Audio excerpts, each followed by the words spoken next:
Sabda Dian Nurani Syahaan, dosen Prodi Pendidikan Bisnis Fakultas Ekonomi Unimed, pada mata kuliah Bank dan Lembaga Keuangan Bukan Bank. Untuk video kali ini, saya akan membawakan materi tentang jenis-jenis lembaga keuangan. Nah, untuk topik kali ini terdiri dari 3 konten atau terdiri dari 3 topik pembahasan, yaitu yang pertama adalah pengertian lembaga keuangan, yang kedua klasifikasi lembaga keuangan, dan yang ketiga adalah fungsi pokok lembaga keuangan. Jadi pembahasan kita hanya mencakup 3 konten ini saja. Langsung saja kita mulai yang pertama dari pengertian lembaga keuangan.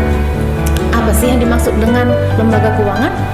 Lembaga keuangan adalah semua lembaga yang kegiatannya itu bergerak di bidang keuangan, yang melakukan penghimpunan dana dan juga menyalurkan dana dari masyarakat. Jika diperhatikan, kata kuncinya terletak pada 2 hal, yaitu menghimpun dana dari masyarakat dan juga menyalurkan dana dari masyarakat. Jadi dalam hal ini ada 2 pihak yang memiliki peranan yang utama, yaitu pihak yang memiliki dana yang berlebih atau yang sering disebut dengan idle funds atau silver unit, dan juga pihak yang membutuhkan dana ataupun yang kekurangan dana atau yang sering disebut dengan borrower unit. Nah, tentu saja kedua pihak ini akan saling membutuhkan. Pihak yang memiliki kelebihan dana akan membutuhkan pihak yang membutuhkan dana atau yang kekurangan dana, dan pihak yang kekurangan dana tentu saja akan membutuhkan pihak yang memiliki kelebihan dana, misalnya untuk pinjaman, untuk kebutuhan sehari-hari ataupun untuk modal usaha. Nah, jadi ada keterbutuhan antara pihak yang memiliki kelebihan dana dan juga pihak yang memiliki kekurangan dana. Nah, disinilah peranan lembaga keuangan itu sebagai lembaga intermediasi ataupun perantara antara pihak yang memiliki kelebihan dana dan juga pihak yang memiliki kekurangan dana. Nah, kita lanjut kepada pembahasan yang kedua, yaitu klasifikasi lembaga keuangan. Jadi lembaga keuangan ini dapat diklasifikasikan ataupun dikelompokkan menjadi 2, yaitu yang pertama adalah lembaga keuangan bank dan yang kedua adalah lembaga keuangan bukan bank. Lembaga keuangan bank adalah usaha ataupun badan usaha yang menghimpun dana dari masyarakat dalam bentuk simpanan dan kemudian menyalurkannya kembali kepada masyarakat dalam bentuk kredit ataupun bentuk-bentuk lainnya dalam rangka meningkatkan taraf hidup rakyat banyak. Kemudian, lembaga keuangan bukan bank atau yang sering disingkat dengan LKBB merupakan organisasi non-bank yang melakukan kegiatannya di bidang keuangan, namun tidak boleh menerima dana dari masyarakat dalam bentuk giro, tabungan, dan deposito. Nah, jadi di sini perlu digarisbawahi bahwa lembaga keuangan bukan bank itu tidak boleh menerima dana dari masyarakat dalam bentuk simpanan, yaitu giro, tabungan, ataupun deposito. Namun, lembaga keuangan bukan bank dapat menghimpun dana dari masyarakat dalam bentuk kertas berharga ataupun sertifikat deposito. Nah, jadi di sini jelas perbedaan antara lembaga keuangan bank dan juga lembaga keuangan bukan bank. Lembaga keuangan bank itu memiliki fungsi yang lebih luas cakupannya, yaitu untuk menciptakan kredit bisa, kemudian mengedarkan uang juga bisa, dan kemudian menambah jumlah uang yang beredar juga bisa. Sedangkan lembaga keuangan bukan bank hanya bisa menyalurkan dana kepada masyarakat melalui penyertaan modal atau membiayai investasi perusahaan. Nah, itulah yang menjadi perbedaan antara lembaga keuangan bank dan juga lembaga keuangan bukan bank. Kita lanjut, seperti yang sudah saya bilang di awal tadi bahwa klasifikasi lembaga keuangan itu ada 2, yaitu lembaga keuangan bank dan juga lembaga keuangan bukan bank. Nah, lembaga keuangan bank ini diklasifikasikan lagi menjadi 3 kelompok, yaitu yang pertama ada bank sentral, kemudian yang kedua ada bank umum, dan yang ketiga ada bank perkreditan rakyat. Apa sih bank sentral? Bank sentral itu merupakan instansi atau badan yang bertanggung jawab atas kebijakan moneter di negara tersebut atau yang bertanggung jawab untuk mengatur jumlah uang yang beredar di sebuah negara. Bank sentralnya Indonesia tentu saja Bank Indonesia. Kemudian yang kedua adalah bank umum. Bank umum merupakan bank yang melaksanakan kegiatan usahanya secara konvensional ataupun berdasarkan prinsip syariah, yang dalam kegiatannya itu memberikan jasa dalam lalu lintas pembayaran. Jadi bank umum itu dalam melaksanakan kegiatan operasionalnya itu berdasarkan 2 prinsip, yaitu konvensional dan juga berdasarkan prinsip syariah.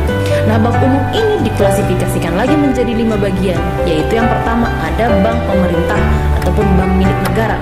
Dari istilahnya saja kita sudah mengetahui apa sih yang dimaksud dengan bank pemerintah atau bank milik negara. Bank milik negara atau bank pemerintah merupakan bank yang kepemilikan modalnya itu atau sahamnya itu dimiliki sebagian besar oleh pemerintah. Contohnya adalah Bank Negara Indonesia, Bank Rakyat Indonesia, Bank Mandiri, Bank Tabungan Negara, dan lain-lain. Lalu jenis bank umum yang kedua adalah bank swasta. Nah, jadi bank swasta ini merupakan bank yang kepemilikannya itu tentu saja dimiliki oleh swasta.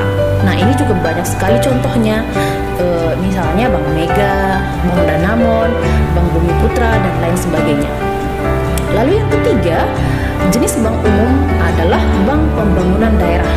Bank pembangunan daerah ini merupakan bank umum yang kepemilikan sahamnya itu dimiliki oleh pemerintah provinsi daerah. Contohnya adalah Bank Sumut, itu yang ada di Sumatera. Kemudian ada Bank DKI, dan yang berikutnya ada Bank Jatim dan lain sebagainya. Masih banyak contoh-contoh bank pembangunan daerah. Lalu klasifikasi bank umum yang keempat adalah bank asing. Bank asing ini merupakan bank yang kantor cabangnya itu berada di Indonesia, namun kantor pusatnya berada di luar negeri. Ini juga banyak contohnya, ada Bank of China, Bank of America, Commonwealth Bank, dan lain sebagainya. Lalu yang terakhir, klasifikasi bank umum adalah bank campuran. Ini merupakan bank yang dimiliki oleh pihak asing dan pihak swasta nasional. Kepemilikan sahamnya itu namun secara mayoritas itu dipegang oleh warga negara Indonesia. Contohnya ada Bank ANZ Indonesia, Bank Wuri Indonesia, Interpacific Bank, Mitsubishi Buana Bank, dan lain sebagainya. Nah, itu yang menjadi klasifikasi bank umum. Lalu tadi saya bilang bahwa lembaga keuangan bank itu diklasifikasikan menjadi 3, yaitu ada bank sentral, bank umum, dan yang ketiga adalah bank perkreditan rakyat. Bank perkreditan rakyat ini merupakan bank yang melaksanakan kegiatan usahanya secara konvensional ataupun berdasarkan prinsip syariah yang dalam kegiatannya tidak memberikan jasa dalam lalu lintas pembayaran. Jadi di sini perbedaannya dengan bank umum terletak pada kegiatan bank perkreditan rakyat itu tidak memberikan jasa dalam lalu lintas pembayaran. Nah, untuk pembahasan tentang BPR akan dijelaskan secara lebih detail pada video berikutnya. Nah, itu yang menjadi klasifikasi lembaga keuangan bank. Sekarang kita mau membahas tentang klasifikasi lembaga keuangan bukan bank. Ada 2 klasifikasinya. Yang pertama adalah lembaga pembiayaan dan investasi serta penjualan surat-surat berharga. Dan yang kedua adalah lembaga keuangan lainnya. Nah, kita mau lihat dulu yang pertama, lembaga pembiayaan dan investasi serta penjualan surat-surat berharga ini merupakan lembaga keuangan bukan bank yang kegiatan utamanya itu berfokus kepada pembiayaan, investasi, dan penjualan surat-surat berharga. Ini contohnya banyak, lembaga ini contohnya banyak, misalnya leasing, modal Ventura, kemudian anjak piutang, dan juga pasar modal. Lalu lembaga keuangan lainnya, ini contohnya juga banyak, misalnya pegadaian, asuransi, dan dana pensiun. Nah, itu yang menjadi klasifikasi lembaga keuangan. Sekarang kita lanjut kepada topik pembahasan yang ketiga, yaitu fungsi pokok lembaga keuangan. Sebenarnya banyak sekali fungsi daripada lembaga keuangan, namun di sini saya mau menyimpulkannya dalam 5 poin saja. Yang pertama, fungsi lembaga keuangan adalah sebagai perantara atau the intermediation role.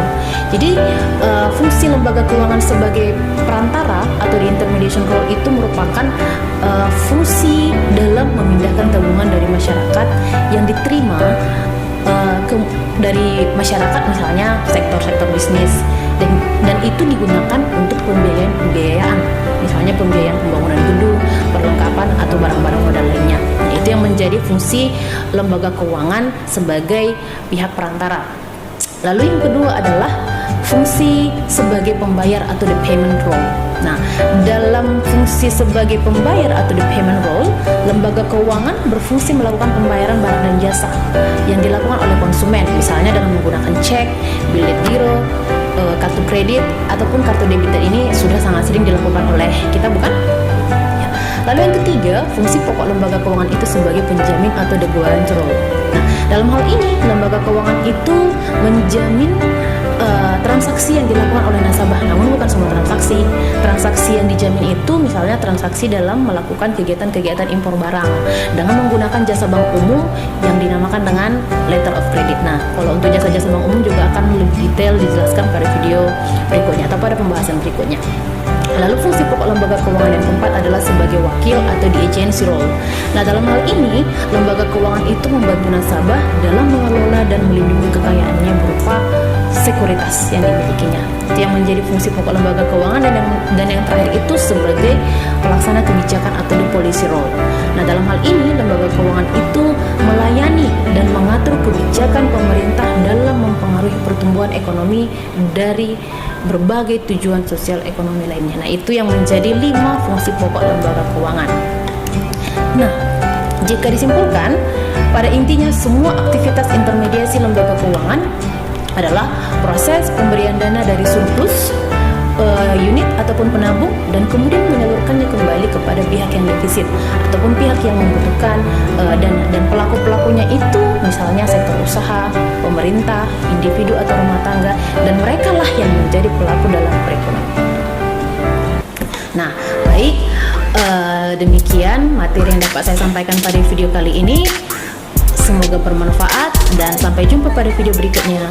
Terima kasih.